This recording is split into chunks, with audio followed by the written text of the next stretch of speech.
Welcome to the highest quality conversation you are going to hear and listen to. Those are synonyms. That you're going to listen to all day. I'm Shane Hoffman. And I'm Jonathan Fit Wit Fan. They call me the Hoffman. Nobody calls me that. And this is episode 4. And the holiday episodes are over. The last couple episodes have been kind of geared for the holidays. And today, as you can see, we're spideyed out here. In honor of the new game. No, I'm kidding. The new game came out like a couple years ago. But we this is the little gift I gave John for Christmas, and he is jacked. I definitely should have went up in size. I hope you can move. Yeah, move just a little bit. You know? Dude, it cuts off at your shoulder. You are jacked. My God. We got the Spidey suits on today, man. And I want to start off this episode with a question for you, John. Yeah. Did you watch Squid Game Season 2? Oh my goodness. Have I watched, let me ask if my kids are watching this, have you watched Squid Game soon? As a matter of fact, how old are your I kids? did 14 and 15. Okay,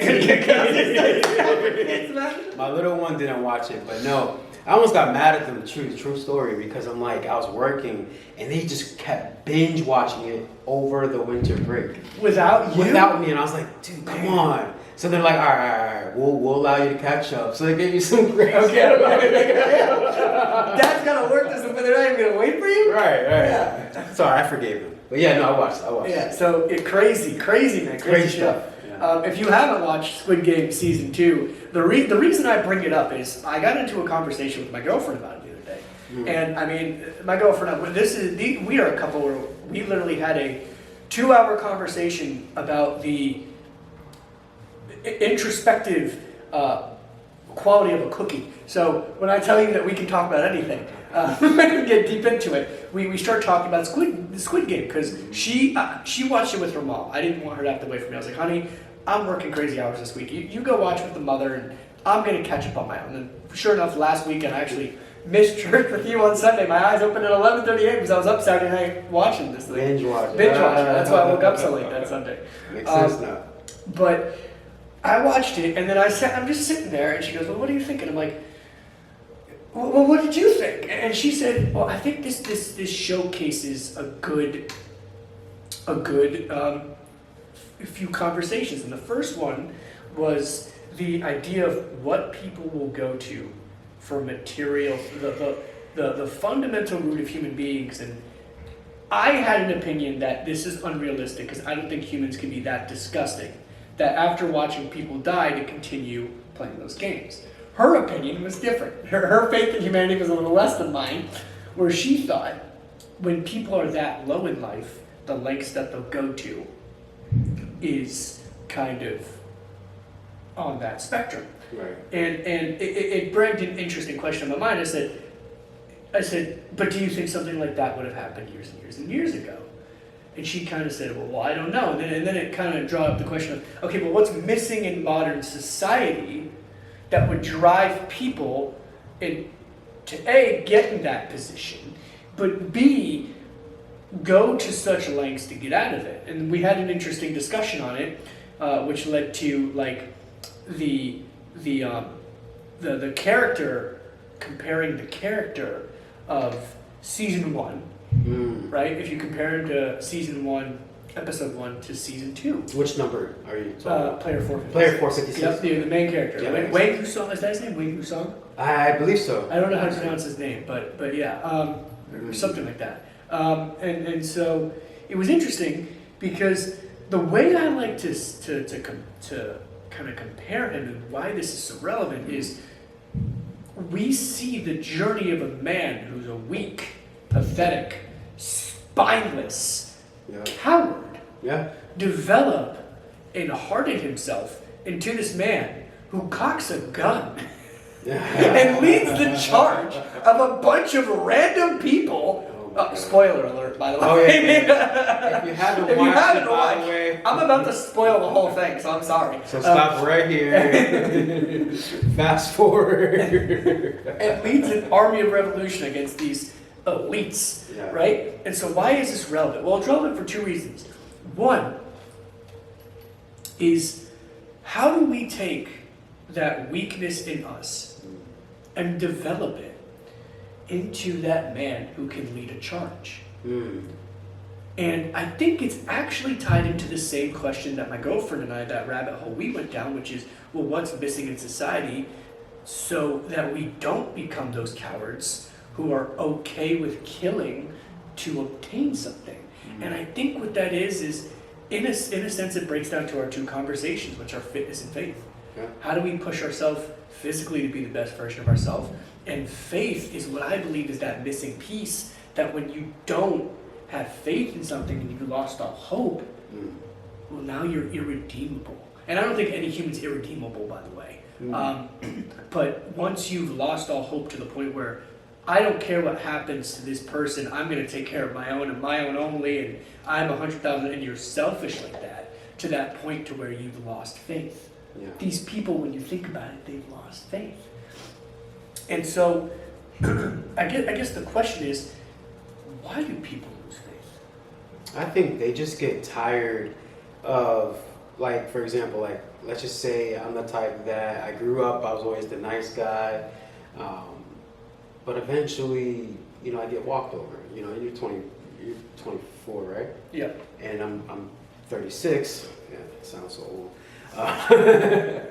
But from my experience, there's a point in my life, and there's a quote that they say, nice guys usually finish last. And the reason why they say that is because when you are considered a nice guy, people tend to walk over you. And so now it becomes, instead of getting better and getting more skilled so that way you can be more effective, some people get bitter, right?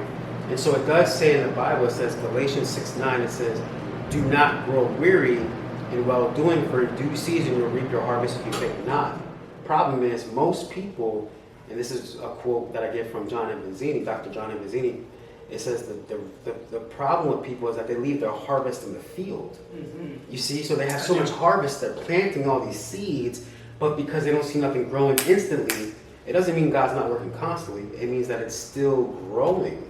And so people get weary, people get tired of doing the right thing over and over again. They lack discipline. And so they ended up doing whatever it takes to get what they need to get instead of getting fit. Yeah. That's a bar. Someone do get whatever this it guy takes. a record label. Did you see Monday Night Raw on Netflix? Travis Scott introduced you. We got to get you coming out with Travis Scott. I don't know about that, Travis Scott. No, but you're. But you're right, and when it comes to getting fit, right, we have two major topics of today, which are consistency, and then a topic so big we might even have to split it up, which is this topic of masculinity and relationships. Oh yeah. And there was some hesitancy, and we're going to get to this point, there was some hesitancy on my end when I was thinking about the script and thinking about, do I want to talk about that? That can ruffle some feathers. And once the thought of it can ruffle some feathers came into my brain, I knew I had to talk about it because I thought it was the right thing. Yeah. Well, once you're afraid of, like when I was afraid of admitting to the world about my faith or my family, I knew I kind of had to do it. It was the same thing about this, right? And we're going to get there. But you mentioned being fit and the habit of discipline, and I know that we've talked about this a lot the last few episodes. So I don't want to linger on it too much. However, when we talk about the topic of consistency and discipline, it's important because this is how people lose faith. And this can mean in our religious aspect of lose faith in God. But, I mean, even when you lose faith in anything, you're technically losing faith in God because you're losing faith of God's plan for you or God's purpose for you. And so, for example, this might sound hyperbolic, but it's not. When you go to the gym for 3 months and you don't see progress and you quit, that's losing faith in God. Yeah. I know that sounds hyperbolic, but hear me out for a second here, right? You have lost faith that doing the work that millions of people on the planet have done and gotten results in, you thought that has failed you and you have lost faith that is going to work for you. But to quote you, and to quote what you said, just because you can't see God working instantly doesn't mean God's not working constantly. Yeah. Right? So it's not that it doesn't work, it's just you don't see those results yet. It's funny because man, when we work with clients, or when I'm in, I'm in admissions counselor, when I'm working with students, I always tell people that the easiest parts are the beginning when you're super motivated and the end when you make it. Oh yeah. But it's funny because most people tell you the beginning's the hardest, and I would disagree. And here's why I disagree with that is the middleman is where you do a whole bunch of work and you see zero of the results. And so you have to become like you and I, like, we're getting to the middle process of doing our podcast where we're going to do, a lot. It's going to take a lot to build. But you and I already have the habit of discipline, and we just enjoy the process. That this is our reward. Yeah. So we enjoy the process of it, and we're not looking for an instant reward, so it no longer affects us. And we were taught to do that by fitness. So I know it can get a little bit daunting if here John and I constantly talk about consistency and discipline, but understand we don't do it to be repetitive. We do it to stress a point. And that is because it is going to translate in every area of your life, whether you would like it to or not. Yeah. And so when it comes to consistency, there are tips and tricks that we can use to ensure that you don't burn out and get frustrated. Because that is what ultimately leads to stoppage, is burnout. Yeah. Right? And so I wanted to bring up this kind of first point and then get your opinion on it, which is in order to stay disciplined and consistent, I think the first step is just to set a measurable, actionable, realistic, attainable goal. And I kind of want because you're really good at this and you have kids, and I'm sure you've had this conversation with them. I want to hear your perspective on what that means to you, a measurable, actionable, realistic, attainable goal, and then like an example of that we can give our audience. Well, yeah, so it sounds like a SMART goal, right? And so Exactly. anything that's measurable. So let's just say, I don't know, my son, both my sons, they play sports, but my older son in particular, he plays for his school, his middle school basketball team. And so now I would ask him, how many rebounds are you going to do this game? How many points are you going to put up this game? How many layups are you going to put this game?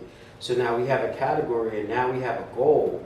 And how do you measure it? Because about the amount of points that he's going to acquire within that game. And it's realistic because, he already known how much points he could score the last game. So it's like you make it realistic by comparing to what you did last time and just do a little bit better. And then as far as measuring it, you can measure it by time, you can measure it by the physical and seeing, the growth of it physically, things like that. I agree, and an example we can kind of use, I love basketball, man, so I love the analogy. But I guess a fitness example we can use is, I want to, right, this has to be a specific, measurable, actionable goal. I want to deadlift 10 more pounds by the end of the month. That's just an example, right? It's definitely realistic. You should realistically be adding like 5 pounds every week or every other week. So you should probably honestly be able to get up to 15, especially if you're a younger guy, 15 to 20 pounds, right? But say that's your goal, right? That's a specific goal. It's measurable. Get a journal, write it down, or use your, if only we had a computer in our pocket we could use to record things, right? That'd be so easier. Yeah, right. You can measure it, realistic, it's attainable, and now you have something to work towards. So now you have your goals that you can be consistent on. The next point after that is it comes with a funny story, and it's routine. Now, for those of you that don't follow us on Instagram, you should follow us at Holy Gains Heroes. And I'm laughing because I posted my morning routine the other day, which comes with 2 stories. The first one is I actually had to redo it because when I did it, I didn't really put on shorts, so I did it in my underwear, and I didn't think anything of it until I got a very interesting text from my girlfriend, who was rightfully like, that's mine, please put shorts on. And I was like, yes ma'am. And then when I redid the video, if this isn't proof of God, I don't know what is. There was no way I can plan for this. There was no way that something like this can happen to make the video even better. But I get in my bed, and as I'm getting in my bed to film myself waking up for the video, right? This is staged, guys. I don't film myself, keep my phone out all night to film myself getting up. My cat jumps in bed. Let's play that video actually right here. Yeah, we're gonna play the video right here. My cat jumps into bed, as you can see. And then I'm getting up out of bed, I yawn. And as I'm doing it, I can't control this, guys. My cat yawns and stands up with me to leave bed. And then the funniest part about all of this is all you see in the comment section is how the cat jumps. I texted my girlfriend, I'm like, honey, you're never going to believe it. The video that I redid now, it is so much better, and Garfield stole the show. And so Garfield stole the show then, he's stealing it now. Exactly. And so that itself is kind of proof of sometimes things happen, God has things happen for a reason, because when you do something again, it's often better. But the reason I bring up my morning routine video is I have a very, very set routine, as you see from that video. And I don't stray away from it. It is what sets my day up for success. It's what sets me for success, and it is very simple. I hate it, man. When you see all these gurus telling people, you gotta wake up, you gotta journal, you gotta jump in the lake, you gotta do 20 jumping jacks, and you gotta cold plunge, and you gotta sauna. And dude, doing too much. Oh my God, it's like 4 hours of my day right now. What time do you have to wake up? My routine is simple. Get up, drink my coffee and pray, go work out, come home, plan, drink a health drink, eat breakfast, leave. That's it. That's it. That's it. Yeah. It is that simple. Get up, go put on my workout clothes, pray, and leave. Easy. That's all you gotta do. Yeah. And so, what is your routine? Because you can't be disciplined if you can't have good habits if you're all over the place. You need structure. So part of the reasons you might want good habits, which is great, but you just might have to get rid of some bad habits, such as staying up late. Right? Yeah. Like, oh yeah. How many of your problems could be solved if you just went to bed a little earlier? Or maybe you just gotta get out of the bad habit of going on your phone when you wake up. And Dude, that's one of the things that I think a lot of people struggle with. Yeah. When they first wake up, and if this is you, I'm not trying to condemn you or make you feel bad, but like, that's one of the worst things you can do is wake up and immediately go to your phone. Why is that? Well, the reason is two things. One, it sets us up. It depends what you're doing on that phone, and I'll get into that in a minute, right? It sets us up for failure if the first thing you're doing is opening Instagram and doom scrolling, right? Here's the thing. I have my Bible app on my phone, right? Yeah. So when I get up, that's why I said it depends what you're doing. If the first thing you're doing is you're getting up and you're going on Instagram, understanding you're trapping yourself, and your energy is already being wasted. Yeah. When you wake up, even though you're feeling a little groggy, you're about to hit prime energy. Yeah. So the first thing I'll do is I'll check my Whoop app. That's like the first thing I'll do. I want to see how I slept, right? I'm comparing how much better did I do in accomplishing my recovery than the day before. By the way, where'd you get that? So this was a gift from my girlfriend, and she got it for me on Amazon. And the conversation happened because I'm working crazy hours and I haven't really been sleeping. And so she's like, she's like, you get up at 5 and you train every day. Like, she's like, how are you doing this? I want to see. And so we actually went in, and it turns out like I'm doing a kick-ass job. It turns out, on sleep, I'm recovering. Like, I'm 93%. Some days when I'm stressed at work, like the last couple of days, it was like 53% recovery. It's like, oh shit. Yeah. Where I'm getting, because I get up at 5 and I got to do my routine and stuff, but I've been kind of getting home a little later from work, and then getting some stuff done for everything.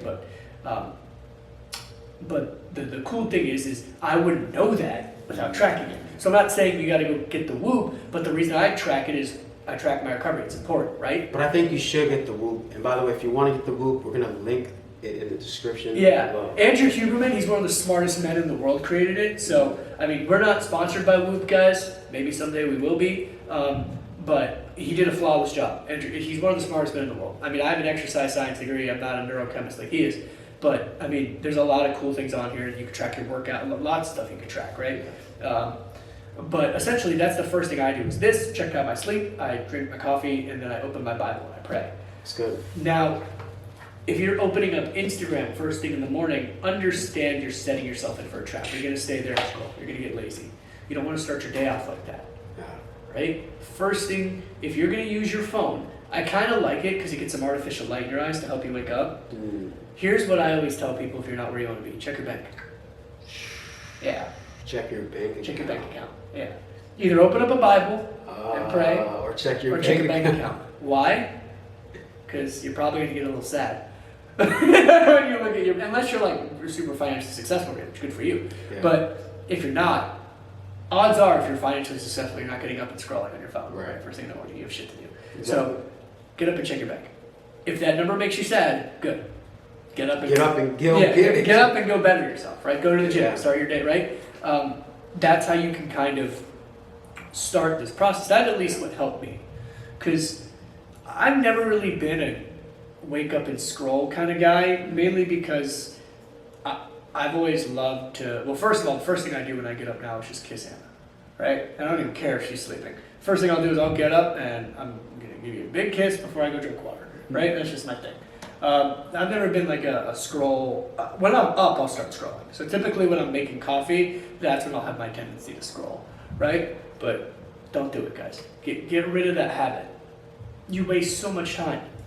And even if you're not a workout in the morning kind of person, and you get up and you start scrolling, you're setting your tone for the day to have this lazy kind of mentality where it's now you're gonna delay getting out of bed even more. Like, what if you just a thought? What if you got to work early, surprised your boss, and started work a little early? You might get that little raise. You might get a raise or a promotion. Yeah. Or what if you got up, you made your coffee if you drink coffee, and if you are someone that prays, right? Which we encourage, you pray, right? Of course. And we're going to talk about prayer doesn't have to mean like on your hands and knees, and it could simply be a conversation in your head, right? If you got up and you were grateful and you asked God for strength, or if you sinned the night before and you watched a porn video that you weren't supposed to watch, right? If you ask God for forgiveness, God will always forgive you. Especially if you're asking for forgiveness, if you have the humility to do that, of course you'll be forgiven, and then you move on with your day. Yeah. Well, think about how much better you're going to feel. Just think about that for a minute. Even if it's just a placebo effect, right? Of I'm going to get up and instead of scrolling, I'm just going to pray today. There's no way you do that and feel worse. Have you ever prayed and then felt worse about yourself? No. No. Have you ever worked out and felt worse about yourself? I'll tell you a quick little story. Today, because I've been fasting, by the way, spoiler alert, and I had to handle a bill with this provider. And long story short, I was just trying to figure out the bill and what I was charged. So I got a little heated a little bit, my temperature I was like, man, but I don't understand why, you know what I mean? Mm-hmm. So I caught myself and I was like, you know what? Thank you for explaining it. I do appreciate it. I wasn't expecting this. And once I hung up, I started praising God. I started praying to God after. And guess what? What? My whole mood changed, bro. Everything changed. So you know what? Thank you, Jesus. You know what? I appreciate this encounter because this was humbling. Maybe there's something I need to change with my attitude, because when you fast, you're going to be tempted. You're going to be tempted with your attitude, your appetite, and your ambition. Those three things. And I was definitely tempted with my attitude. It's funny you mentioned that, because I had a thing this morning. I think I told you this morning. I locked myself out of my house. Oh my God, my girlfriend's listening to this, and she's like, "This is the 5th time this month, bro. We need to get you another key." And this was today, right? Yeah, this was this morning. Yeah. Oh, I'm sorry. It's the 5th time this month. But so I locked myself out of my apartment, and my girlfriend's with her grandpa this week. Right? Usually I love her with me. Thank God she was here this morning, man. You have no idea. Oh my gosh, she would have killed me. But so I locked myself out of my house. My car keys, my wallet are inside. And I'm like, oh shit, right? So I'm banging on my door for my roommate to answer. My roommate, and this man can sleep through an earthquake, so he's not getting them. And so usually when I do this, I get this very high level of anger. And it's my fault, right? I did to myself, the anger in myself. The whole day, I'm going to be late for work, I'm not going to get my work, but I took a breath in. Keep in mind, this morning was 48 degrees. For us Floridians, that's cold, right? So and I'm out there, I'm like, what can I do in this situation? What can I learn in this situation? I get to the gym, I Uber there. Luckily, I've got my headphones and my coffee. Those are the only two things you need to be happy, man. I get to the gym, I crush my workout, and during my lift, I'm like thanking God. I'm like, you know what? This teaches me something. A, I'm resourceful. Now I know how to solve this problem more. B, what can I do, because this is a pattern. This is like the 5th time this month I've done this. What can I do to ensure this doesn't happen again? Right? And C, how can I pause my mind? Right. So I'm not leaving without, obviously my mind is distracted. Right. I'm forgetting things that are important. So clearly I'm cluttered. Yeah. How can I focus on God and declutter? Yes. So I don't keep locking myself out of the fucking house. And I was so thankful that I drive home, and sure enough, I found a solution. Maybe banging on the door didn't wake up my roommate, but banging on his window sure did. And then I got let inside the house. That window. Yeah, that thin window. Pop, pop, pop, pop. Please let me in, sir. I was hoping it's the police. Yeah, exactly. And then I actually made it inside, and I got ready for work, and I was good for the day. And it didn't interrupt that morning routine. And you know why it also didn't screw up my morning routine? I wake up early enough for nothing to throw me off. Yeah. I wake up early enough to make mistakes because I know it loves it. So That's so good. Same here. You have to have that room for error. things are going to go wrong. There's either going to be traffic, something's going to go wrong in the morning. By getting up earlier, guys, and setting that habit, which brings us to, I know this is like a really long conversation on consistency, but it brings us to this habit of continuing habits is getting up earlier. And the reason why I just suggest this in terms of maybe even getting your workout in earlier, less things are likely to go wrong. And if something does go wrong, you have more time to fix it. Imagine scrambling when you're getting ready for work to try and get something together when you know you have to beat traffic. You see, a lot of people will blame, oh, I was late because of traffic, boss, or it's not my fault, I had to get the kids ready for, okay, but if you were up yeah, you gotta get a up half hour earlier, yeah, you wouldn't have had those problems. I agree, 100%, man. And so that's why, when you get up earlier, it's so, and nobody's there to really bother you. I can count the amount of times on my hand, I've gotten a call from my girlfriend, and you get that worry, why so early? What's going on? Is the house on fire? Or something like that. But no one calls me unless actually that's not true. John and I text because we're up, but we'll text each other about the show and stuff. But no one else really ever calls me. Who around that time? Yeah. Who talks to you except for God and maybe me? Who talks to you at 5 a.m.? Nobody. It's the one time the way I see it is I jump out of bed now. It's the one time I have to myself. Yeah.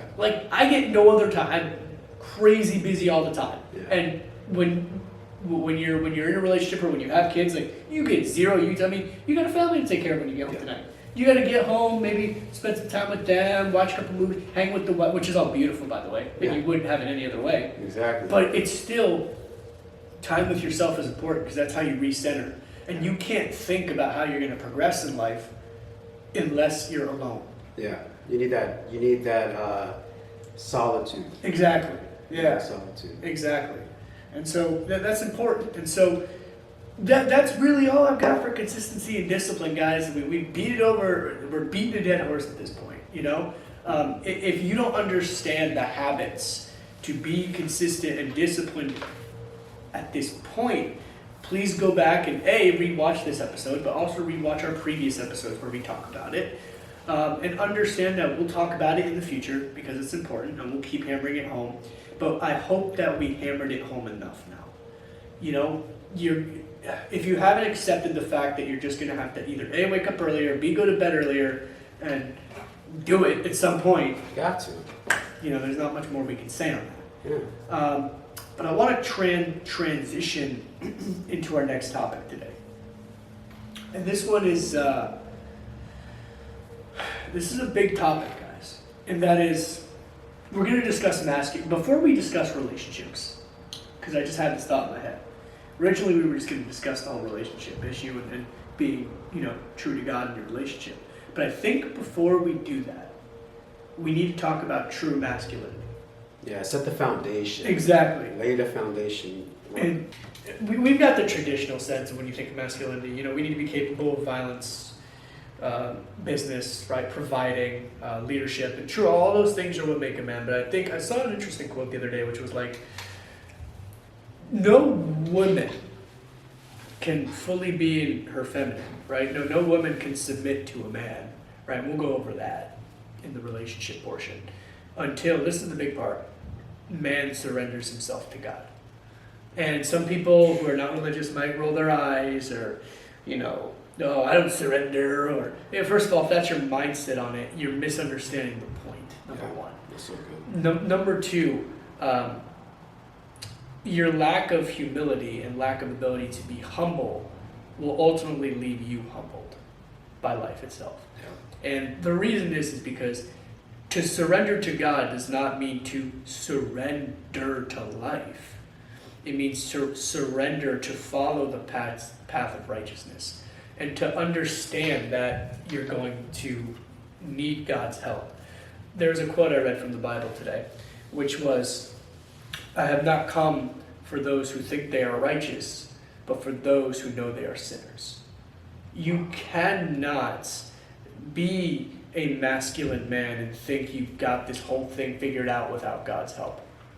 Once you're able to admit and understand that you're imperfect and that you have flaws and that you have things that you need help with, then God can reach out his hands and show you the ways of masculinity. Because masculinity doesn't mean caveman, punch chest, rah rah. Masculinity means leading with courage. Masculinity means leading with not just faith, but leading with confidence in yourself and leading with proper values. How are you supposed to do that without God showing you the way? Who's showing you the way? And so when we think of masculinity, I think before we even touch the relationship topic, are you a masculine man? How do you become a masculine man? Nowadays, people like to get this confused. Because it's okay for guys to wear dresses and stuff now. No, it's not. It's not. Spoiler, it's not. How do you become masculine? It's simple. You let God show you his path. Love your wife. If you're not in a relationship, don't worry about that part yet. But part of the reason that you're probably not there is what is sex and connection and love mean to you? And some people think that's anti-masculine because I'm using the word love and men don't love, women love. It literally says in the Bible, men, love your wives. That's in Genesis. I can't remember what part exactly. Men love your wives. It was like women serve your husbands, and then men surrender to God and love your wives. It sounds like something that Apostle Paul probably Yes. So it's in the New Testament. Yes. And it was like men, it's literally a line in the Bible. Like I have it highlighted. Yeah. It says, men love your wives and treat them with unconditional love. Because you're supposed to. Yeah. This is a woman that is going to bear your child. So if you are not a masculine man if you are sleeping around with a ton of women. Nope. At all. And so before we even get and think about the relationship, we need masculinity. Men need to have these qualities. Number one, you need to surrender yourself to God. This doesn't mean you have to. This could be any sort of religion. I don't care what religion you are, you need to surrender yourself to a higher power and relinquish some control. This doesn't mean you don't go after your goals. This doesn't mean that you don't attack your goals relentlessly. This doesn't mean you don't believe in yourself. You do that. You believe in yourself. You say, I'm the man, I'm going to solve my problems. But with that comes faith. And I can do, there was a quote you texted me, all is possible in strength. What's the exact quote? All is possible in strength with Christ. What's the exact quote you said? So it's I can do all things through Christ who strengthens me, which is Philippians 4:13. Yes. And so you have strength, but you have to understand where that strength comes from. Once you surrender to God and you connect with your higher power, whatever that is, right? Then from there, what you can do is you can start getting right in these key areas.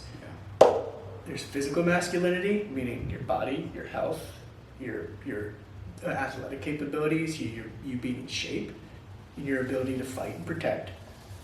Leadership, provision, and then finally, what I like to say is I guess it falls along the lines of physicality, protection, or teaching. Protection. Protection. Then I guess it's mainly just leadership and then physicalities where we can really, because everything else falls under that, right? And so you need to be able to do a few things. One is you need to be able to provide. And I'm a young guy.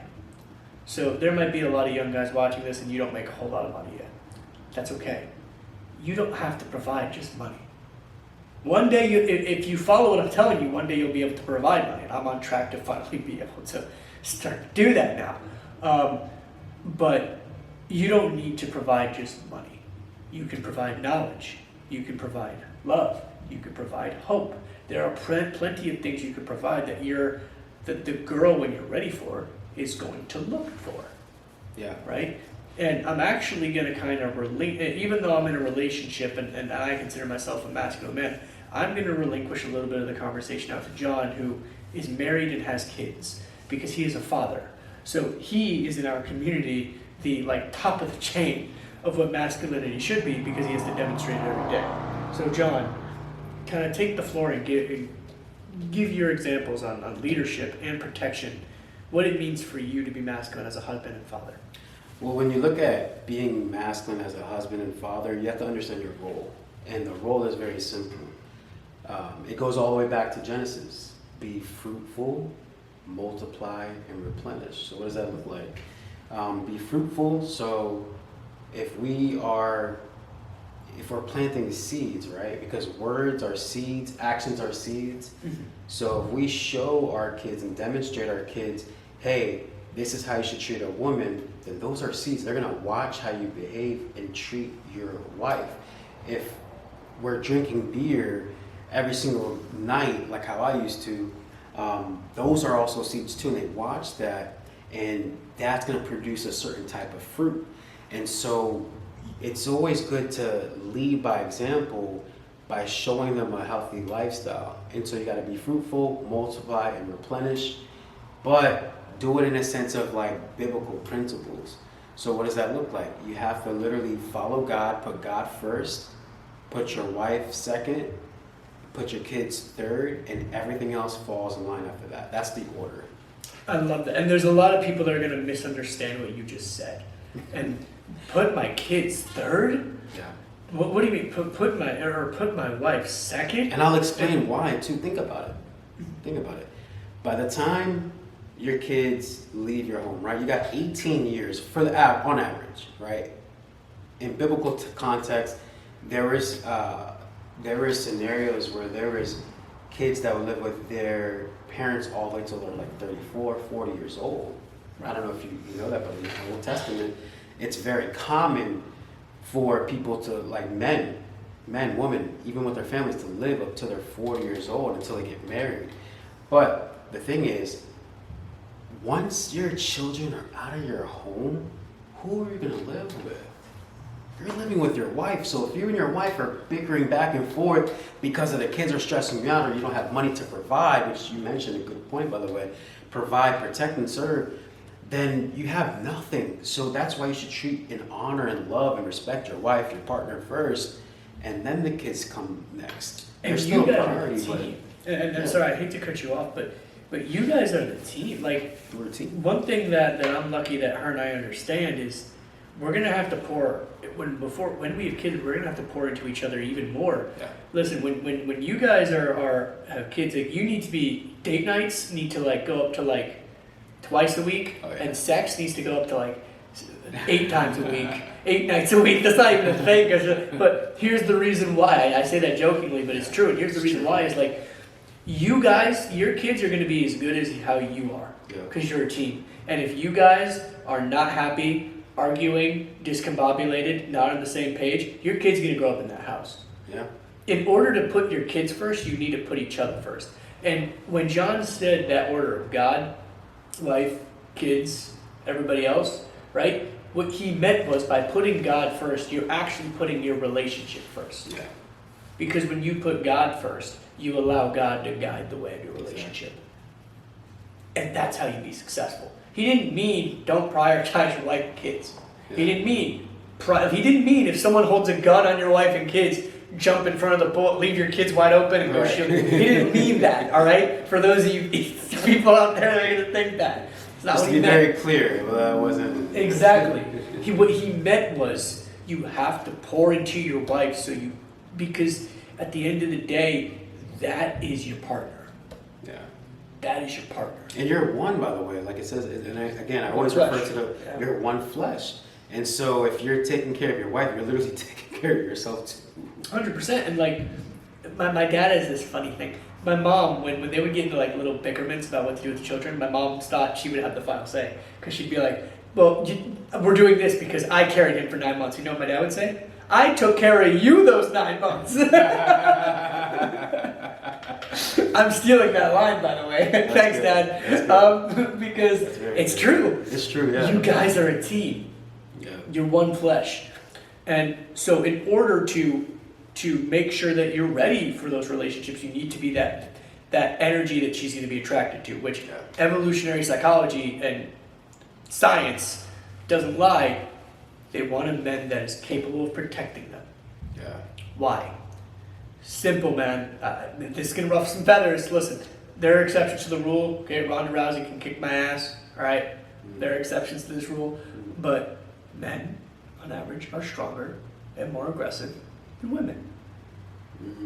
Most women, you know, when an intruder breaks in the house, who's going to fight the intruder? It's the dude. If someone goes into your house and threatens your family, your wife's not getting up to go defend the family. Grab Sorry, that man. shot. Yeah, it's you, brother.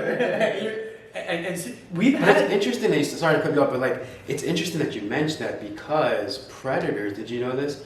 Predators, they prey on those children that their fathers look weak and they're not masculine. Yeah. They're not, like you can tell they're not fit. You see what I'm saying? 100%. They go after those type of dudes. So it's important that you get your mental health in order, but also your physical health in order as well. You need to defend your home. Yeah. You need to defend your own. And I mean, we can even think about this back in like caveman times, of where I know people hate when it's brought up, but it's brought up for a reason. It's because it's Our been this way ancestors. forever. Exactly. Where like men would kill the tiger and women would, you know. I'm not saying it has to be like this in this day and age, obviously. I'm not saying women need to cook the food, but I'm saying the men were the ones that hunted. The men were the aggressors. Exactly. Right? Aggressor, yeah. When I say aggressor, I mean protection. So a woman's going to look for protection. What does that mean? It means you have to be physically fit enough to protect, and it means you have to be emotionally disciplined and emotionally and mentally strong enough. That's good. You're going to be scared shitless if you have to go defend your wife. I'm not going to like sugarcoat that. I've never had to do it. I mean, I've never had to do it, but I've been put into a situation where I thought I was going to have to. There was a noise upstairs. It was extremely late. We weren't home. It sounded like someone was up there. I grabbed a knife. I walked up like this. And look, I was shitting my pants. I didn't know who was up there. But at the end of the day, it's my job. Yeah. But you're going to be scared, dude. Like, even if you have a gun, you don't want to do that. You're tired. You're sleepy. You're scared. You don't want to lose your family. You don't want to get hurt. But at the end of the day, you have to be courageous in spite of fear to do it. That's what you do. That's your role. You don't give birth, man. This is how you show value. So she wants someone that's capable of protecting her. What does that mean? It means you have controlled violence. Learn how to fight, please. Learn how to shoot a gun. I can't believe that's controversial for me saying that. Learn those things. Yeah. And I think have that should controlled violence. I think that should be a standard. 100%. Yeah. Learn these things. Don't go around angry and poke your chest out. Be a kind man, be friendly, but if someone pushes the wrong button and does something they're not supposed to, you know how to defend yourself and your family. Learn those things. I don't even need to get into any more detail. It's simple. Learn to fight, learn to shoot a gun. There. Now you're a protector, provider. Add value to the world. That's what we're trying to do right now. Add value to your relationship. At some point, obviously, people, I never understood this, women are gold diggers. Women are dead. Like, do you not look at like hot women?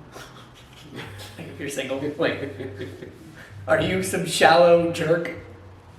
No, you're looking for someone to bear your child, and you want your kids to, good genes. Yeah. So women just want. It's not that women are both. Some women are, right? I think there needs to be an element of unconditional love. Besides, like if a man's struggling, that woman should not leave that man. She should hold his hand through his struggles. Yeah. She needs to have. It goes back to in order for the woman to have belief in the man has to have belief in God, right? So she should have full faith in you, which she can't have if you don't have in God and yourself. But understand that you need to have that faith that you're going to be able to provide, and from there add value to the world. This can mean a business. This can mean a job that you work really hard in. This can mean both of those things, but something. You need to work on your finances. This doesn't mean be a millionaire. This doesn't mean worship materialism. This means, what are you doing to get value? And this doesn't mean you have to be the sole provider. Notice how I said provider, not sole provider. You don't have to be the sole provider. Maybe one day that's your goal. Maybe it's not. Maybe she wants to help. Maybe she's not taking no for an answer and she wants to help. Great, you get to keep her forever. Hey, my wife's a teacher. She literally, she loves teaching. Keep her forever. Like, she loves teaching. But I seen something about there's a difference, right, between being broke and poor. The difference is that broke, you might just be down in your luck, right? And if that's you, but you know you're ambitious, you know you can hustle, you know you can get back into the groove of things, that's fine, right? Women see that. And here's the crazy thing. My wife's seen that in me.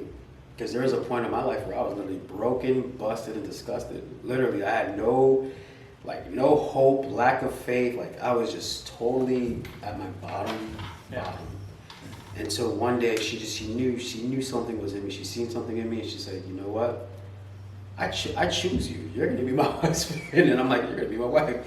But the difference between being broke, see, I was broke, but I wasn't poor. Poor is passing opportunities repeatedly. Passing over opportunities repeatedly. That's poor. That's an acronym for poor. So don't be poor. Yeah. It's okay to be broke because you're broke temporarily. Yeah. Aim to be. It's a mindset. Poor is a mindset. Yeah. Broke is a status that Exactly. you're in right now. And so you need to be able to provide, not just provide financially, but provide emotionally. This is probably the most important one and one a lot of men struggle with because Emotional intelligence is huge. we're all emotional. Hey, guys are emotional. Listen, just because you're not an empath and you can't sense someone's feelings doesn't mean you don't feel emotions. It doesn't mean you have to be an idiot. Yeah, you know might when your take it out on girlfriend's something upset. different. Yeah, exactly. Like, you know when your girlfriend's upset, bro. Yeah. You have to have emotional intelligence to be able to provide emotional safety. Exactly. Girls want to feel safe. How do you make a girl feel safe? Make her feel comfortable in your presence. Yeah. When she's getting all pissy, you don't get pissy back and, hey, I'm here for you. You're safe. It's okay. I'm here to hold you. What's going on? Talk to him. Talk to her, Yep. right? And then the final thing is Pet the cat. We call it pet the cat. Yeah, oh my god. Pet the cat so you can get inside the cat.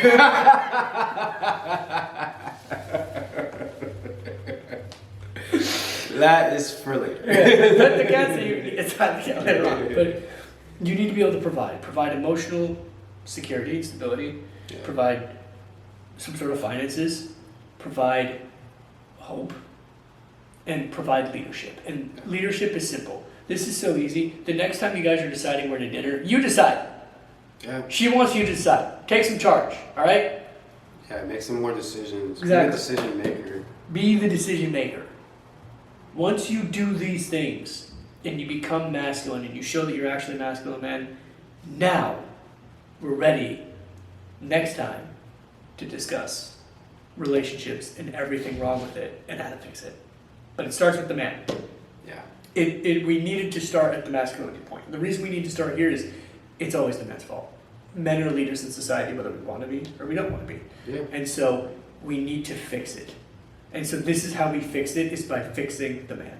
And once the man is fixed and the man knows how to lead and the man can protect and the man can provide and the man understands women and he knows how to be emotionally supportive, now, and man puts God first and surrenders to God, now we can talk about how to fix the relationship aspect. That's so good, man. And that was a good way to set the groundwork, set the foundations for what we're getting ready to talk about next. We got a big topic next time. So we hope you enjoyed this episode. It was a lot. We loved it, and next time what you could expect from us from episode 5, we're just going to tell you the topics because we already have them. We're going to talk about how to actually implement proper training progressions, scientific principles, what you should focus on now that you are consistent and disciplined. And then we're going to discuss the relationship world, and if you're single, how to not be single and how to walk God's path into marriage. And if you are in a relationship and wanting to be married, how to go about that. That's the stage I'm in. Or if you're like John and you are married, he's going to really give you insights on how to be successful because he's done it. So thank you guys for tuning in to episode 4. We can't wait to see you in episode 5.